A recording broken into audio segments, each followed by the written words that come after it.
Hey yo, what is up guys? This is Little Kimp Jet Ski here, and today I'm going to be going over the best shooting badges in NBA 2K20. So if you're new to the channel, leave a like, hit that sub button, and let's get into it. So first thing I'm going to go over is the most important shooting badges in NBA 2K20 that are must-haves if you're a shooter or have any type of shooting badges. So let's go ahead and get into that. The first one is Catch and Shoot. This badge is extremely important because it boosts the chance of hitting a jump shot immediately after a catch, and this badge nearly activates every single time that you catch the ball and take a shot within a matter of a second of each other. Probably the most important badge in 2K20 because no matter what type of shooter you are, you need this badge in order to boost your chance of hitting those jump shots right out of a pass. I mean, it's just that plain and simple. The next one is a quick draw. This speeds up the timing for your release in 2K20. Extremely important badge to have. It's literally night and day from not having it to having it. Like, I mean, the more and more you go up, the less and less it gets faster, I should say, if that's the best way to put it.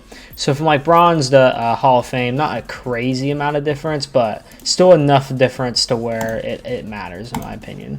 But yeah, having quick draw is an absolute crucial, and getting a quicker jump shot allows you to get the ball off way faster, so people don't close in on you and block that shot. It's basically just as good as having Deadeye, which allows you to speed up. Like if you had a quick draw and you didn't have Deadeye, like you would be good because you wouldn't have to worry about people coming in and blocking your shot every so often when they're kind of far away, because you get their release off way sooner. The next one that's extremely important to have is a range extender. Basically what this badge does is it allows you to shoot farther away and have better range.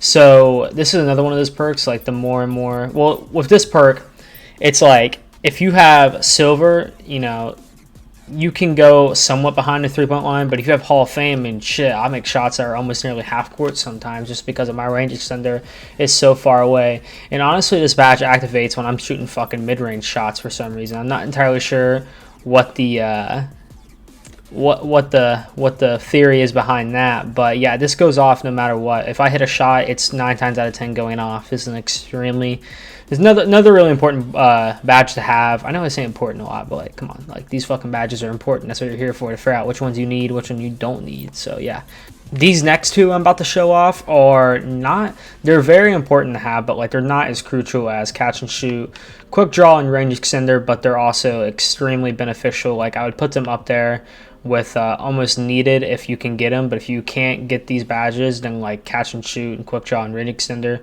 Like if you only have like 3, a limited amount of badges, definitely max out Catch and Shoot.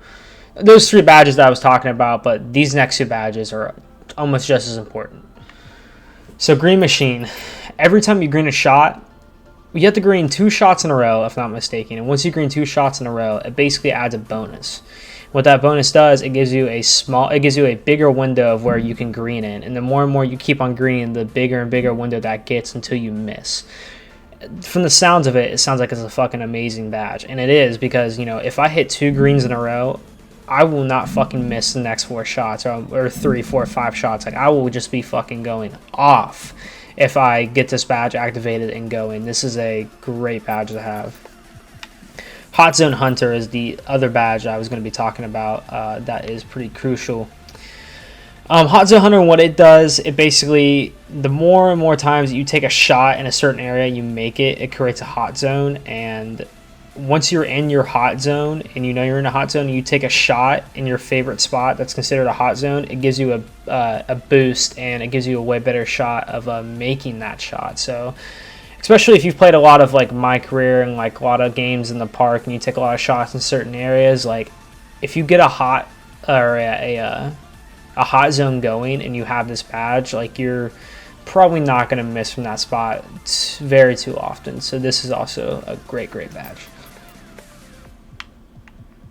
Okay, let's get into some badges that I don't use, but like I have used before and I know that they are pretty good, but they're not my main badges. So Corner Specialist is really good, just because, especially when you're first starting out, and you know, people aren't guarding you as heavy because they know, like, oh, this guy's a little bit lower overall, and you're playing in the park. Corner specialist is great because you can get to that corner to give you a little bit of space, and you'll be able to knock down that corner shot pretty easily.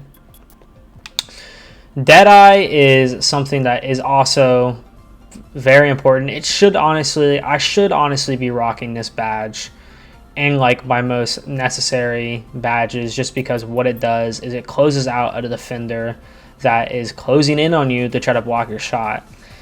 And okay, let me phrase that. It reduces the impact of the defender who is closing out. So if he's closing out on you and you have this badge, he's not going to block you, you know. I mean, he may, but like he has a way less chance of blocking you if you have this badge, or a way less chance of like saying that you're covered, or it makes your guy miss the ball. Like, this is a great badge, but at the same time, I don't use it really because like I don't know. I don't take those kind of crazy shots that, like, you know, I get it and the dude's pretty close enough to me that I think he can block it. Like, if I think that he's close enough to block it, I'm just going to pump fake and go to the rim. But that's just me. For a lot of people who have these like pure shooters, like Deadeye is like an extremely important badge for them because they're taking those contested shots. But I don't take too many contested shots or too many shots I think that get blocked. I play it pretty safe most of the time, and sometimes I take those shots, but it is what it is. That's just my opinion. I know a lot of people would consider this a very important badge. For people who have trouble greening right off the bat, flexible release may be a good badge for you to have. Honestly, if you want my opinion, you should just get your jump shot down so where you can green as much as possible. But if you just cannot green worth a shit, maybe, you know, you're a person that isn't necessarily a shooter, but he has shooting badges. Flexible release would be a great badge to have because you're probably not going to green a lot anyways. So that's just my opinion. If you are a center or a big who likes to do fades a lot, deep fades would probably be a good badge for you to have. Only if you do fades a lot, though. If you don't do a lot of fades, then definitely do not get deep fades. But if you're a type of person that plays like that, then this would probably be a pretty good badge for you. And the last thing I'm going to talk about is Tireless Shooter and Volume Shooter. Tireless Shooter is great because, you know, the more and more shots you take, or I'm sorry, that would be Volume Shooter. Tireless Shooter is you don't get as fatigued with the amount of shots that you take. So that's a good if you shoot a lot of shots and your fatigue goes down. But I mean, it's a decent badge. But Volume Shooter, if you take a lot of shots, this is the badge that you honestly want to try to get if you have extra badge space, because you're you know, boost your shot percentage as shot attempts occur throughout the game. So the more and more you shoot, the better chance you have of making the shot. Honestly, I should also be rocking this badge because I swear to God, I'll have games where I shoot the ball 20 times, and I'm not even exaggerating, especially if we're playing in the rec. But I don't, because I don't just have enough badge space for it. I only get 21 badges, and I'm using them elsewhere. So, but if I ever became a legend, I would definitely be copying this badge. So yeah, that is all the badges I'm going to go through on the shooting badges. I don't like any of the other ones, so I'm not going to talk about them. But these are the badges that I recommend for you to use. So if you're new to the channel, hit that like button, hit that sub button, leave a comment down below what you think about the best badges are for shooting in NBA 2K20, and I'll see you next time.